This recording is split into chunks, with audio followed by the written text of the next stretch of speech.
Hey, welcome. My name is Nick. I'm one of the pastors here on staff. We believe church should be relevant, simple, and real. I want to welcome all those watching online with us. Before we get started too much, we are starting a brand new series, How Not to Be a Jerkface. And every now and then somebody will look at me and be like, man, Nick, your video department is amazing. And I'm like, it is. It's because we steal everything we do. So anyway, I just want to say thank you. This weekend, we borrow stuff, and churches are amazing. They give us stuff. And so Crossroads Church from, I think it's Cincinnati, loaned us all this stuff. And so we're grateful to them. I want to say thank you to them. And we really are. We're starting a new series, How Not to Be a Jerkface. And as we were prepping for this, it made me think of one of the biggest jerk faces in my life. His name is Corey. Okay? So Corey is this guy that, I don't know about you, but he did something heinous and terrible to me, and I've never forgotten it. It really starts from when I was younger. I don't know about you, but I love shoes, okay? So not all of these are mine, but a good amount of them are mine. I really do. I love shoes and take that very seriously, and part of it probably has to do with when I was growing up, we didn't have a whole lot of money. Some of you can relate to that. I didn't have a lot of nice stuff. In fact, growing up, how many of you remember shoes in the 80s and 90s? Like Nike was a big deal. Nike's still there. But how many of you remember Reebok pumps? Just really quickly, how many of you are like, yeah, you just bend over, you're like, somehow that made you jump higher? I don't think it worked, really. You know how I know that? We don't have them anymore. So that's how I know that, But Reebok pumps were a big deal. British Knights were a big deal back in the day. They were cool for about 2 years, and then somehow, I don't know, people realized that's from Britain. We don't like that. And they quit buying them, So that was it. But everybody in middle school, high school, for me, like shoes were everything. Like the shoes that you had really determined how popular you were and whether you could be cool or not. And I never had cool shoes. Everybody was wearing Nike, Reeboks. I was wearing McGregor. Anybody remember McGregor shoes? Yeah, don't laugh at me. Who's laughing at me? It's mean. I'm being like real up here. And yeah, no, it's funny. They were ugly. Yeah, I had like McGregor shoes on and got made fun of ruthlessly. But I remember one time in the 7th grade, actually the second 7th grade, that's a different sermon. But the second time I was in 7th grade, I finally would go shopping with my mom. I've always loved clothes and shoes, and so that was one of the fun things that we would do. I remember one day we were out shopping, and I was so excited. I found through one of the bargain bins, I found a pair of actual, real, not knockoff Nokes, but I found some Nikes for sale. They were 75% off. They were white. They had the real swoosh. It was great. I was so excited. I was so pumped to have those, and I bought those shoes. And I was so proud to wear them into school because this was like the Nikes, and this was the time, maybe remember they still got some of those. It had like the air bubble in the back. You know what I'm talking about? You know what I'm saying? Like some of you, yeah. It's a big deal. Like if you had the air bubble, like I got the Nikes with the air bubble. And I loved those shoes for about 2 days. And then Corey. I will not say his last name, but you know who you are. So anyway, just kidding. Corey, I remember I was standing in the lunch line to get lunch because that's what they make you to do. I think just to make you angry. I don't know what that is, but they're like, yeah, let's let everybody have lunch at the same time. Line everybody up in a long gym hallway, and I was standing there, and all of a sudden I heard tss, and Corey had taken a needle, a pin, and I about cried that day. It like broke my heart because this thing that was such a big deal to me and I was so excited about and I was so glad. I was like, yes, I can finally be one of the cool kids. I can finally kind of be there. This is going to be an awesome moment for me. It lasted a total of 2 days for me and they were ruined. It really didn't affect my jump that much because I can't jump at all because I'm white, okay? But anyway, like my athletic abilities were not affected, but the shoes were ruined and it was terrible. And I'm 40, I still remember Corey. And what I know is this, Corey, in my mind, forever, is a jerk face. He is a complete jerk face. And what I know about you is you have a Corey, don't you?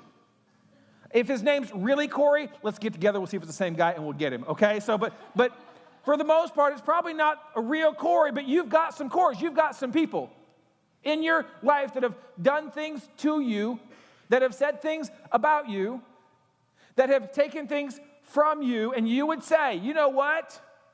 They're a jerk face. And it was so frustrating because I remember thinking as I grew up, man, I'm a pretty good kid. I'm a pretty good kid. I was raised in the church, and I love the church, and I got saved when I was 6 years old, and for the most part, I'm pretty plain Jane vanilla, And I remember thinking I'm a good kid. And I remember thinking, man, I'm not a jerk face, and that all came crashing down. I'll tell you, there's something that will reveal how big of a jerk face you are. Anybody know what that is? Kids, okay? When you have kids, it will reveal how big of a jerk face you are. I don't know what it is about kids, but I remember, I was married, and my wife and I'm like, man, I'm an amazing husband. This is awesome. I'm great. I'm not a jerk face. We had kids, and I will tell you the first moment I realized, man, you know what? Secretly, deep down, I'm a jerk face. I'm going to share 2 stories with you here because, again, our core values are relevant, simple, and real, and I'm going to be very transparent with you. I'm going to let you in on a secret here. I confessed this to my wife last night. I think she wanted to punch me in the face, okay? But I'm going to be raw and real with you here really quickly. There was a moment where we had our first kid, Nicholas, and my wife, let's be honest, women go through all the problems with childbearing. Let's be honest, okay? So of the 2 of us, I owe her big time, and we had been there for a little bit, and guys, you're gonna know exactly what I'm talking about. Don't leave me here hanging. You've all done it, and if you haven't, just lie and be with me here for a second. But there's a moment when you have children, and you are in bed. It's 2 o'clock in the morning, and you hear the baby cry, and you have to make a decision. Do I get up, take care of the kid, and feed him and change him? Or do I just pretend that I can't hear it and I'm still sleeping? What do I do with that? And I am here to tell you, I'm not proud of it. I am a jerk face. On more than one occasion, I'd be like, oh, honey, that's the craziest thing. Oh, he cried last night? Oh, I didn't hear a darn thing. That was the craziest thing. I'm a heavy sleeper. That's what it was. I'm a complete jerk face. I realized that with kids. A little bit later, when you had kids, okay, there's this thing, and as a dad, you don't babysit your kids because they're your kids, okay? So you're not babysitting. But I would watch my kids, and my wife would leave, and the second thing that realized, and there's multiple, there's more than these 2. In fact, I had a friend of mine who literally texted me in between services. He's a big encouragement to me. He said, Nick, I knew that you were a big jerk face way before you ever had kids, just so you know. I'm like, oh, thank you, that's great. But the other one that happened to me was I was sitting, and I'm pretty sure I was playing a video game or something because that's what adults do. So I was playing a video game or something, being super productive in my home, and again, everybody has had this moment where you're here and you're focused, but there is a sense, there is something that comes out of nowhere, and it is a smell that hits you like a ton of bricks, okay? If you've had kids, you know exactly what I'm talking about. It is not worldly, it is otherworldly, and it is terrible. And what you should do, what a good parent does, what a godly, I love Jesus, I love my wife, husband, parent does, is that person goes, oh, I should change the diaper. I am a jerk face, okay? Because what I would do every now and then, and come on, don't leave me hanging. I know I cannot be the only person that's done this. Every now and then I would look and my wife's gone, and I would check and I would evaluate what time it is and what time she's going to be home, and I would do a mathematical equation in my head that says, listen, I think they can survive. I don't think they're going to pass out, okay? They got 15 minutes, she's going to be home. Yep, we're just going to pretend I don't smell that, and she gets home oh, I think you might need to be changed. Oh, okay, cool. So, but it's in those moments. I'm a jerk face. And it's not just with kids. Come on, let's be honest, you're a jerk face too. Welcome to River Lake Church.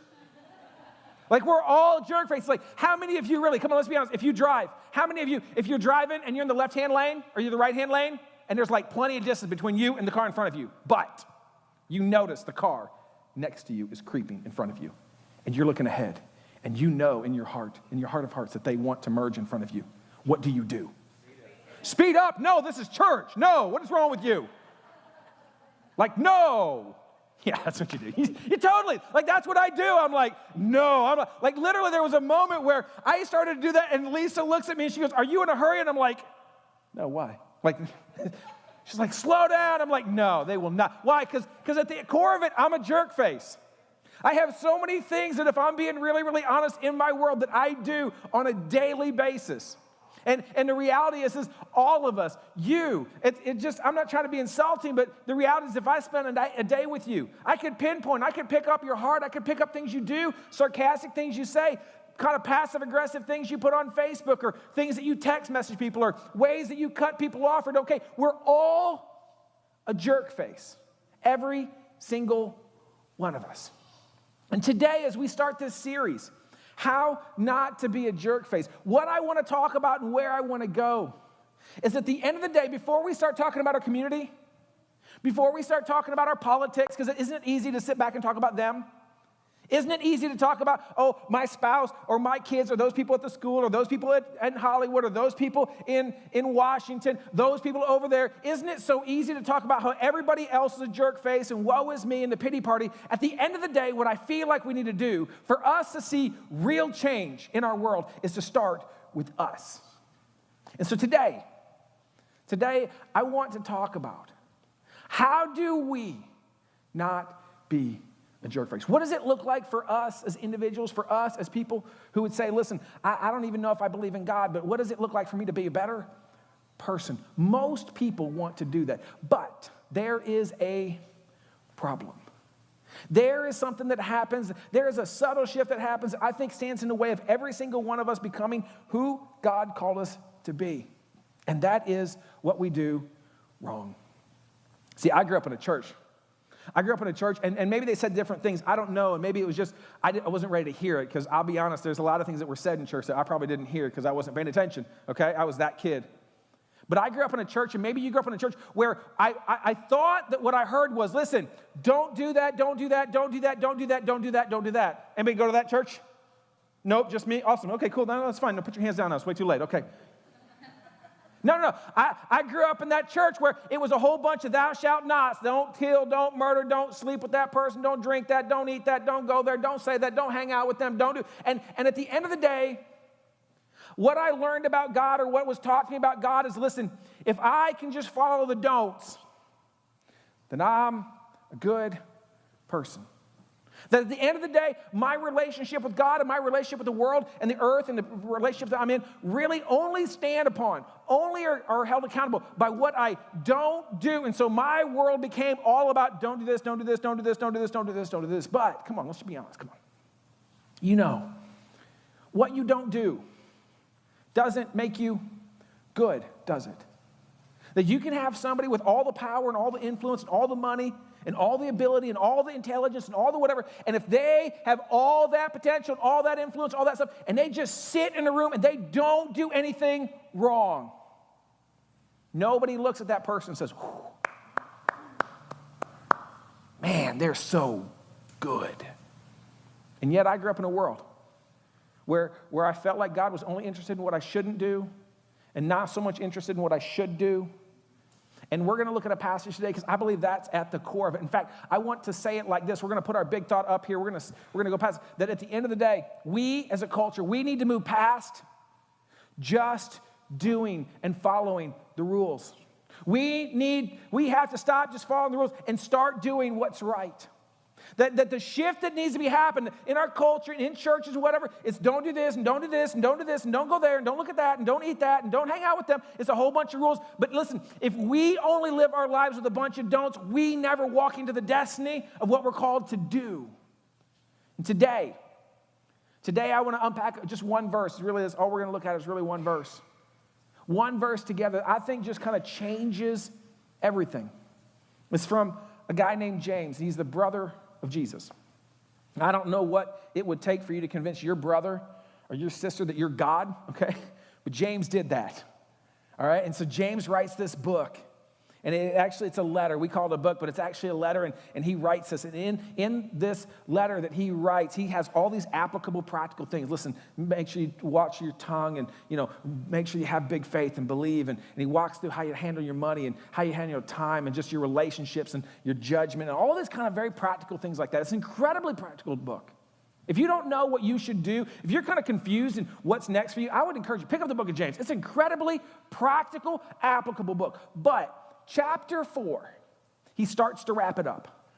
Chapter 4, he starts to turn the page. There's only one more chapter left. And the very, very last verse, he says this. If anyone means everyone. Anyone means that you are not exempt. If anyone, I mean, he's talking to everybody. If anyone then knows the good, to which I'm a reader, I'm going, whoa, no. I'm supposed to know the bad. What do you mean the good? I'm supposed to know the bad. What do you mean? He says, listen, if anyone knows the good they ought to do and doesn't do it, then it gets even more confusing. Matter of fact, if you were reading this, I bet this kind of messed with you in ways that you didn't, because listen, especially as a Jewish young boy or girl, you grew up and you had all the rules. Matter of fact, there were 633 rules, and you followed all the rules, and what your goal was to follow the rules. And James kind of jacks and messes this whole thing up. He says, if anyone knows the good they ought to do and doesn't do it, it is sin for them. To which, as a reader, you go, whoa, time out. What do you mean sin for me? There's right and there's wrong. There's good and there's bad. There's what everybody should do and what nobody should do. What do you mean there's sin for me? And James, if he was here, I think he'd look at us and go, no, you don't understand. Yeah, there's a common foundation. There's some like rules, like don't. But you're unique. You have unique struggles, don't you? That maybe some other people struggle with, but not everybody struggles with. You have some unique struggles. You have some unique strengths. You're blessed with certain things. Maybe you're really, really smart, or maybe you're financially blessed, or maybe you're athletic, or maybe you're just relational, like people like you, or you're just really good at your job. I don't know what it is, but you have unique strengths, like God's blessed you in some way. And then at the end of the day, you have unique circumstances and situations. James would write. James would tell us, I think, if he's here. No. What makes you good is not what you don't do. That's what keeps you from being bad. But if you want to be good, then you have a unique future in front of you. And you will have moments, and this has had to be so different. He says, you will have moments where you will, and here's the key word, know the good you ought to do. We call them feelings. I call them moments. I don't know what you call them, but here's what I know. You'd be here today, and you don't have to believe in God, and you've had those moments, right? You don't have to be like, I don't have to believe in God to come to the conclusion, you know what, listen, I can't explain it. There's not a law for it. There's not a rule in the Bible for it, but man, I just have a feeling I should do something. I have a feeling I should give money to that person. I have a feeling I should apologize. I have a feeling that I should go there and hang out with them. I have a feeling that I should text that person and just kind of ask them how to do it. There's no rules. There's no verses for that. There's nothing. And you would describe it as a feeling. You would describe it as like, listen, I'm not even quite sure what it is. James would say, listen, no, that's not just a feeling. He would say, that's God. That's the Holy Spirit speaking to you. He says, and in those moments, it's way more at stake than you ever thought. Because I grew up, probably like many of you grew up, that listen, if you don't do the wrong things, then you're a good person. And James would say, no, you don't understand. There will be moments where you are tempted and you are suggested and you have a feeling to do good, and you will know what you should do. It's in those moments that you will decide whether it's sin. That what is sin for you is not sin for me. What is sin for me is not sin for you, which gets it really squishy and really weird and really ambiguous, doesn't it? Because, man, I love lines. I love thou shalt not. Those are clear because it's really clear, like I did it or I didn't, and it's for everybody. But James says, man, your relationship with God is so much more complex than that. It's so much different than that, and it's so much more than that. It says, in the moment, you and me and all of us, we will have moments where we feel like we're supposed to do something good. And in those moments, your ability to execute on faith is either sin or not sin. And it's complicated, isn't it? Because how do you know what's from God? That's the struggle. I had a birthday a few weeks ago, and I bought something for myself, because that's what you do when you're old, okay? Like you just get that, and like my wife's like, here, buy what you want. So, I bought something, and I struggled with it. I struggled with whether I should have bought it or not. I bought it and took it home. I was excited. I unwrapped it. I'm like, man, this is incredible. And I got to tell you, for 2 straight weeks, I struggled with whether I should have bought. Matter of fact, I struggled 3 days in. I just felt like God said, Nick, take it back. And I'm like, no. P.S., probably not the best answer to God. So just on a side note, but I was like, no, I want that. I got the money. It's not a problem. There's nothing morally wrong with that.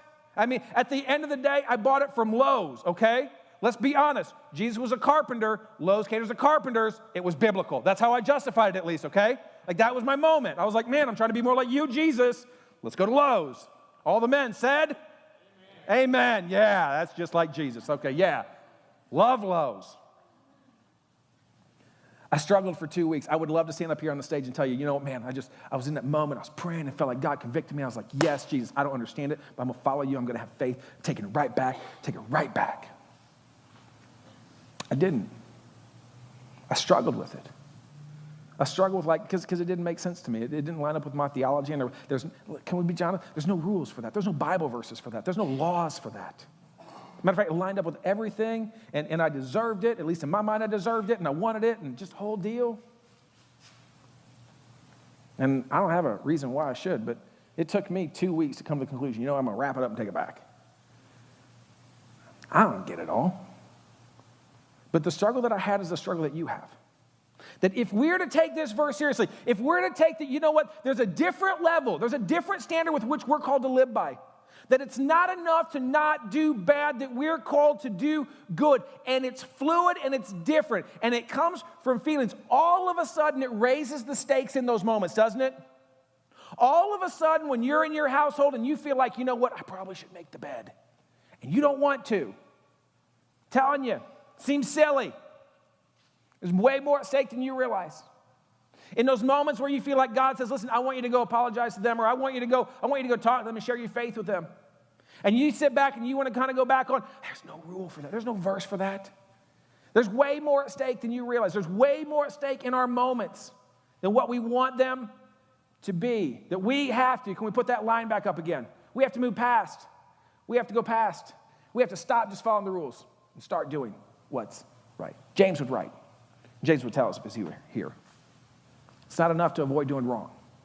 You want to follow God? You need to do right. And the way that you do that is God speaking through our hearts, through our minds, through feelings. But as I said, that's struggle, isn't it? Because it took me 2 weeks to figure out. It took me 2 weeks of struggling to figure out, finally come to a conclusion. You know what? For whatever reason, I still don't get it. I needed to take that back. So here's what I want to do for the remainder of our time. I want to give you 3 filters for your feelings. I want to give you 3 filters to kind of unpack this. When you have a moment and you're kind of like, man, I feel like I should do this. I feel like this is a good thing. I want to give you 3 filters to kind of help you make the right decisions, because you can't fall back on a rule, can you? You can't call up your pastor. You can't call up your small group leader. You can't call up somebody else and go like, hey, what do you think? Because can we just be honest? 99% of the decisions that we make every single day fit in between that's clearly wrong and that's clearly right. So what do you do? I want to give you 3 filters with that. Number 1 is this. God will never ask you to break what he's already breathed. It says in Scripture that God breathed and his word became flesh, and that everything was written as God breathed, that the Scripture is the priority. And he breathed it. Like that's what we can bank on. But for all of us, as we sit back and we kind of discern, man, I got a feeling, I feel like I should do something. I feel like I should go somewhere. I feel like I should give some money or serve somebody or love somebody or whatever that is. The very first filter that we need to run it through is, did God already speak about it? Because every now and then somebody will walk into me and they'll say something like, Nick, I've been praying and I love God and I just feel like, man, I'm supposed to move in with my girlfriend. I'm like, wrong answer. No. You don't need to pray about that. You know why? God spoke about it. There's already a foundation of thou shalt nots that would break. And listen, you might have a feeling, but that's not the right feeling. That's a God feeling. I know how you feel. That's a very, very different feeling for you wanting to move in with your girlfriend. No, wrong feeling. No, you don't do that. That God will never, at the end of the day, God will never ask you to break what he's already breathed. And as you walk through the day, as you walk through your relationships and things like that, man, every now and then somebody look at me, Nick, God wants me to be happy. I feel like I'm supposed to leave my spouse. No. I don't care how you feel. That's not what he breathed. That's not the right thing. Every now and then somebody look at me and can we just be honest, that like we are so tempted to lie, right? And none of us, I mean, if I said, hey, who's a liar? Nobody raised their hand. Which would be a lie. But anyway, that's a different story. But we're so tempted to lie, right? Especially when we can justify it and we go, oh, listen, I know I probably shouldn't have lied to her, but, it would have hurt her feelings. She asked if she gained weight. I'm not answering that. That's funny, dang it, okay? Anyway. But it's a struggle, isn't it? It's a struggle. I couldn't tell him the truth right now. Are you kidding me? We'd crush him. It would hurt him. Listen, I know I probably shouldn't, but hey, I'm gonna take and I'm gonna download that jailbroken Fire Stick, and it doesn't hurt anybody. It's not a big deal, and I'm not really stealing from anybody else, but I'm gonna go ahead and use that. And I'm gonna steal from that. And you know what? I prayed about it. It's actually saving our family money because we got to get out of debt, and we're actually giving some money to the church, and so it's really okay. Actually, God's getting ahead with that. It's theft. God will never ask you to break what He's already breathed, ever. And so as you walk through the day, as you walk through the week, listen, there's way more at stake than you believe. There's way more at stake than you realize. But as you start to evaluate, man, is this a God thing? Is this really God moving me? Or is this a selfish thing? Is this a Satan thing? Is this I had pizza last night and a weird dream combo thing? Like, where on the spectrum is this whole thing at? You just need to understand the very first filter. God will never ask you to break what He's already breathed. The second one is this. If it's a good thing and I don't want to do it, it's probably a God thing. All right? Here's the deal. I wrote this down probably about 12 years ago as I was struggling through some stuff. Because as I said, listen, I'm a complete jerk face. I have moments where I buy things I probably shouldn't have bought, say things I probably shouldn't have bought, and I've talked before, I can talk myself into anything. If there is a TV on sale, that is like my kryptonite, okay? If you're like 50% off, I'm like mine, okay? Dibs. How much is it, honey? I don't know, but I got it. It's mine right there. I don't just, like that is like my kryptonite right there. I can convince myself, honey, it's God. Are you sure? It's half off. We don't have any money. He provides. Jeez. Like 24 months free. See, He provided. No, He didn't. No. Okay? Come on. You do the same thing, right? And if you can get to the point where you're listen, what I feel like God's calling me to do doesn't break the foundation of what God's already said, then the second filter that you need to walk through is, listen, is it a good thing? And do I want to do it? Because I can talk myself into anything. And when it comes to buying a TV, listen, I'm not sure it's a good thing, and I darn well know I want to do it, okay? So it breaks both of these filters. But you will have things, you will be prompted, you will be tempted in your heart to sit back and go, man, I probably should do that. I probably should apologize to that person. I probably should confess that sin to somebody. It's deep and it's dark and no one knows. And it's an addiction, it's a struggle. It's an issue that I've had for years. And it doesn't make a lot of sense. But it's a good thing. And I don't want to do it. So it must be a God thing. You know how I came up with this? Because I realized something one day. I was praying through something, and I was struggling. I was praying through it, going, God, what do you want me to do with this issue that I'm walking through? And I kept asking for God to give me a clear answer, and God to make it clear, and God to give me a sign, and God to do the whole thing. And I just felt like God wanted to have a different conversation with me one day. And so all of a sudden, God asked me, He says, Nick, where do you think this idea came from? I started processing. That's a weird question. God, I just want a sign. Just give me the sign. I felt like God started pushing me, going, Nick, do you think Satan wants you to do that?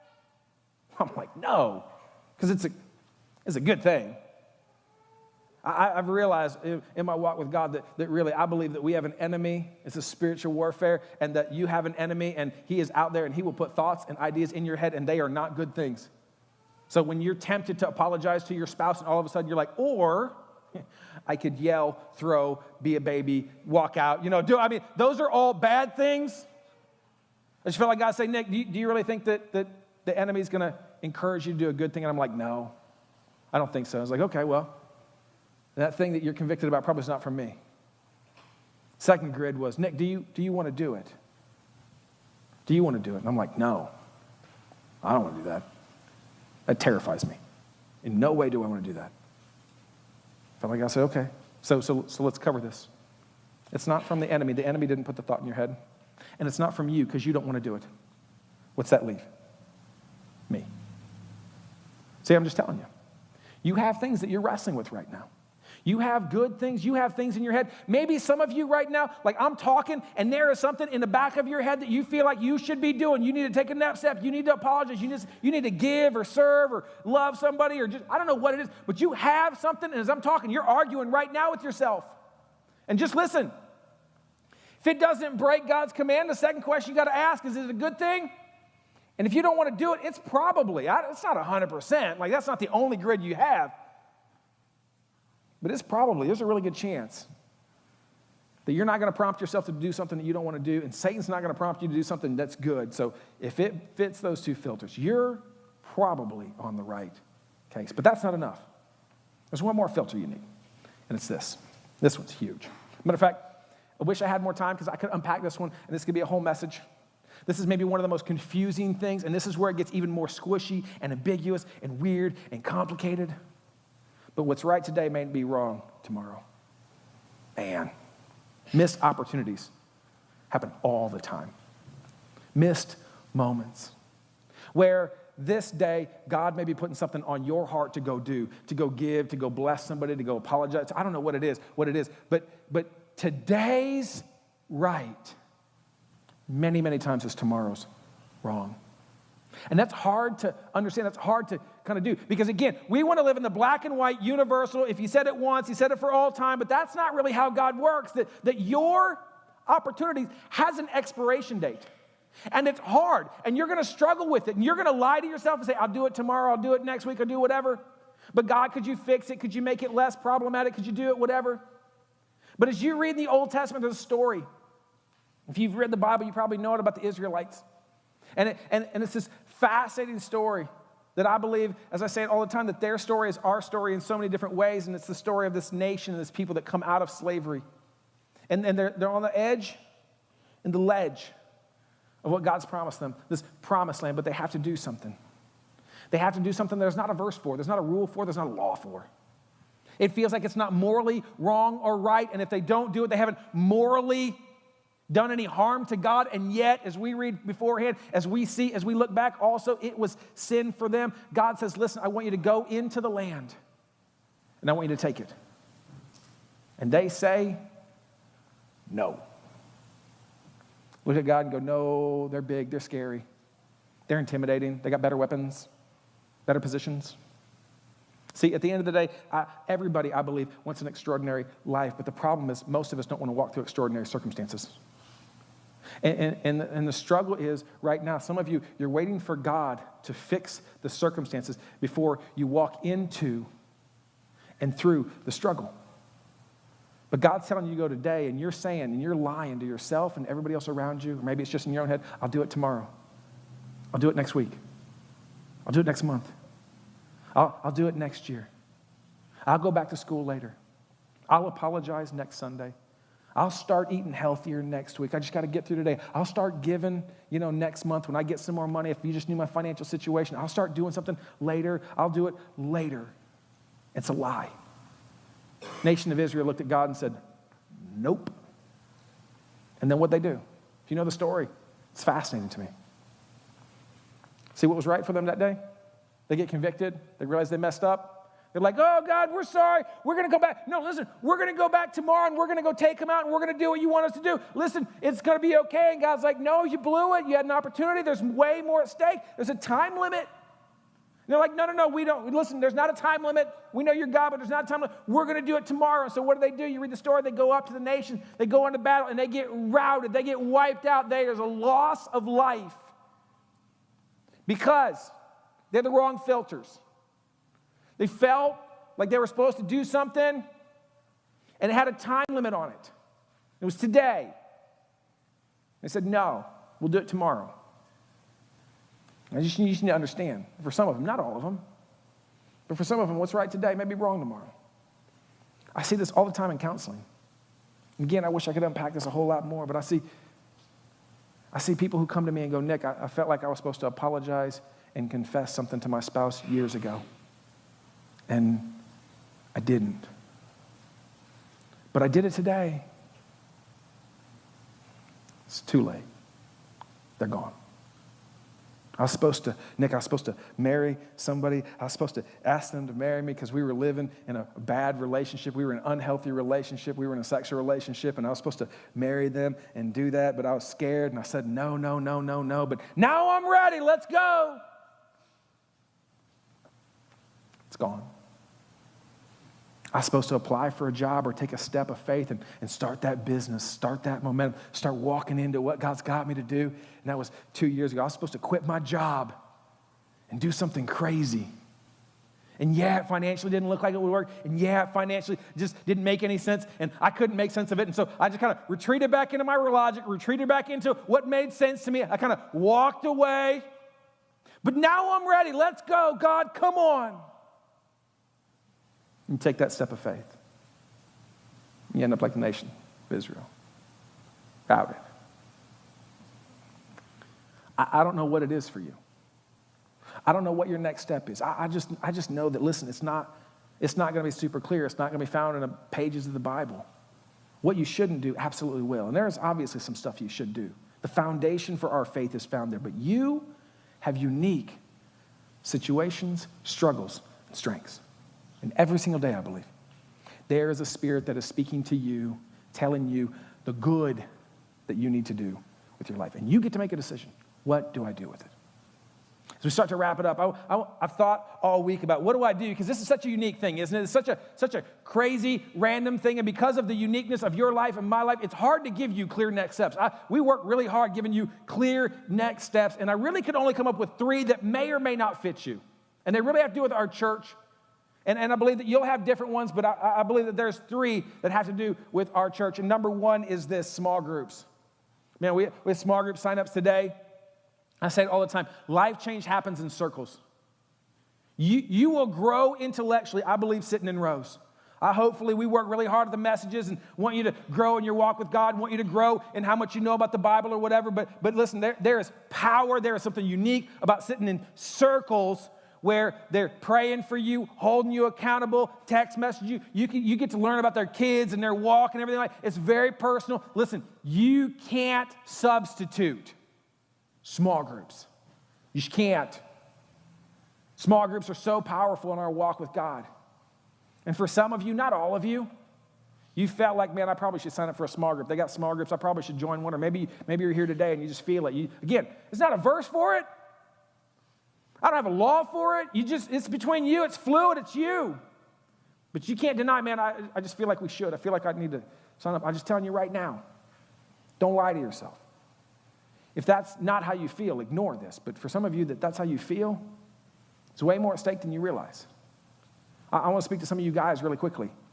Because I'm going to tell you, men reject small groups more than women, and I'm not quite sure why. Maybe it's because they think we just sit around and share our feelings and sing Kumbaya. We don't, I promise, okay? But some of you guys, you just need to step up and be like, hey, and own it. I need a small group of men who are going to hold me accountable, who are going to check in on me, who are going to walk with me, pray with me, I can be honest with and transparent with. I need that.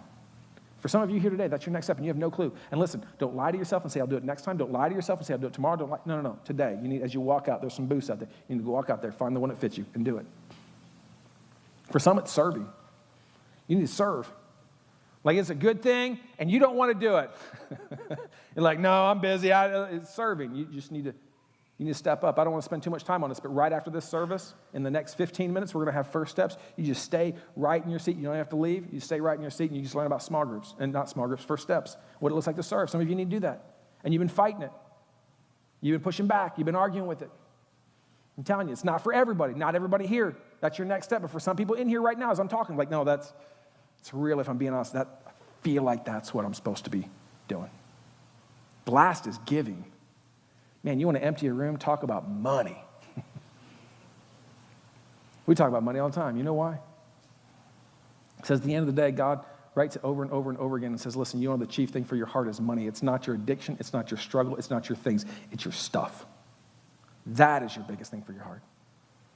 And all I want to say about money is I don't want you to give more. That's not it at all. You give whatever God leads you. But can I push some of you real quickly here? Because there's a temptation to come in and you tip God and you give him $5, you give him $10, you give whatever, and you've been giving that forever or whatever that is, and you've never once paused to ask God, what do you want me to give? I just tell you, it may be less. I've heard stories of people that say, Nick, I felt so much guilt and shame in my life. I've been trying to buy God, and I was really praying through it, and I felt like God said, no, you just stop. Give a little bit less. So this isn't to say give more. I'm just telling you, are you bold enough in your walk with God to sit back and go, listen, I don't want to just follow rules. God, what do you want me to give? And be faithful in that. Because the moment you get that number, I promise you, you'll run back to all the, well, there's not a verse, and I'll do it next month, and I don't know if I have to, and maybe I ate some weird pizza last night, and you come up with all the excuses why not to. I'll do it next month, or I'll do it when we get out of debt, or I'll do it when the credit card clears, and da-da-da-da. God wants me to be happy, whole deal. Just telling you. It's the next step for all of you. I want to wrap it up with this verse right here. Proverbs 3. I love Proverbs 3. It has so much wisdom in it, and it starts to wrap up with this. It says, do not withhold here's the key word we've been talking about today, good from those with whom it's due, when it's in your power to act. That's such a great verse. Do not withhold, meaning you're in position like nobody else is in position. Some of you, you're a boss and you have employees and you have power. Or you're a spouse and you have, and power might be the wrong word, but influence over your spouse. Or you have kids and you have power. You have friends and you have influence and power over them. It says, listen, every one of them, there is good that is due. You owe it to them. To be the best version of you, you owe it to your employees. To be the best version of you, you owe it to your kids. To step into what their destiny is and step into what you're called to do, you owe it. It is what is due, and you have power to act. So here's what's at stake. Here's what I want to do. Man, we are a church that gives away generously. Matter of fact, some of you may have heard stories. Last year alone, we gave over $50,000 away to the community because we just love the city. We just believe the best is yet to come, and we want to invest constantly and give it away. And I had a friend of mine ask me a few months ago. We were walking through it, and we were talking about money situations and buildings, and he kind of made some sarcastic comment. He says, now that you got some real bills, are you still going to be so generous? Because it's one thing when it's like, oh, we're playing around and just got, a whole deal. It's different when you got a bill and you got bills and you got a whole deal. I said, man, if it's up to me, we're going to go nuts.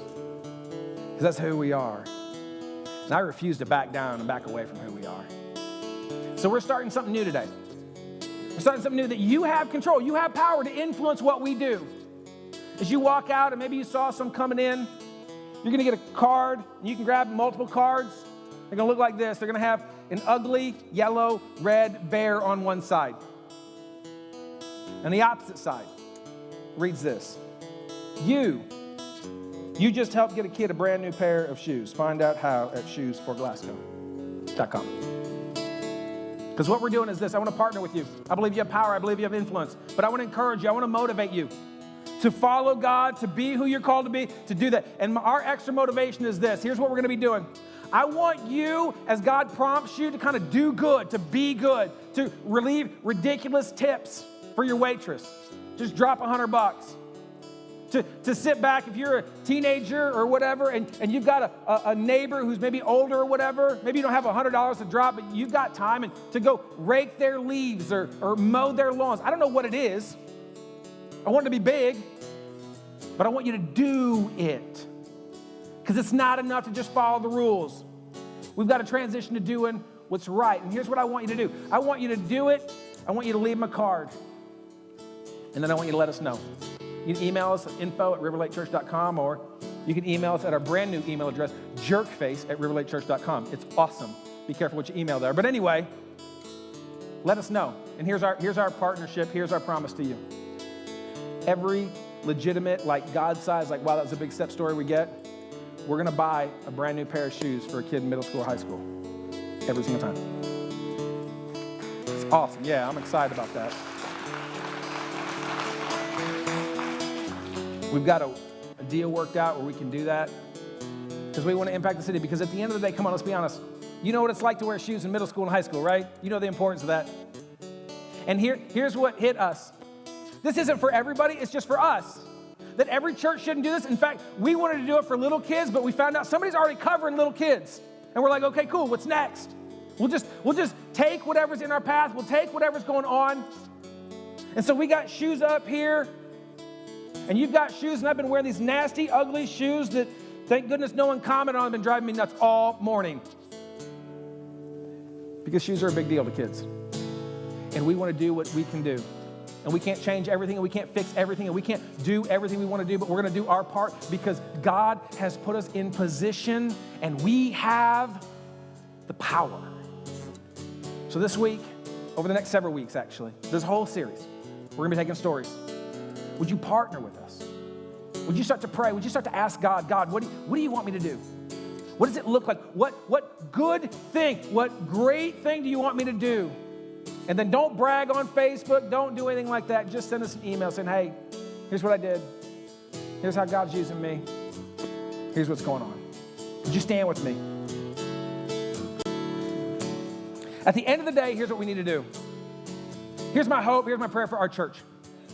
That I believe the reason that many people view the church as a bunch of jerk faces, and we have that culture right now, that they don't look at the church with hope and as an irresistible entity. They look at it and go, yeah, they're a bunch of judgmental jerk faces. You know why I believe that? Because at the end of the day, somewhere along the line, the church settled. The church compromised for just following the rules. We, the church, we want to always do what's right. So this week, go with boldness and confidence that you are following God. And in those moments where you just feel something, use the filters. Does it break what God's breathed? It's a big one. Is it a good thing? And I don't want to do it because if it is, it's probably a God thing. And at the end of the day, for all of us, we need to walk into what is next, what we're called to do. Let's pray. God, thank you so much for this day. Thank you for your grace, your mercy. Help us change this city. Help us honor you. Help us provide shoes that seem silly and simple, but makes a big deal. Help us do good and to be good, to be the church for this city, to be what the city needs us to be, no more, no less, to always be reaching for more. Love you and thank you so much for this opportunity. Amen. Hey, we have a great series come up. I hope you come back next week as we continue our series, How Not to Be a Jerkface. God bless.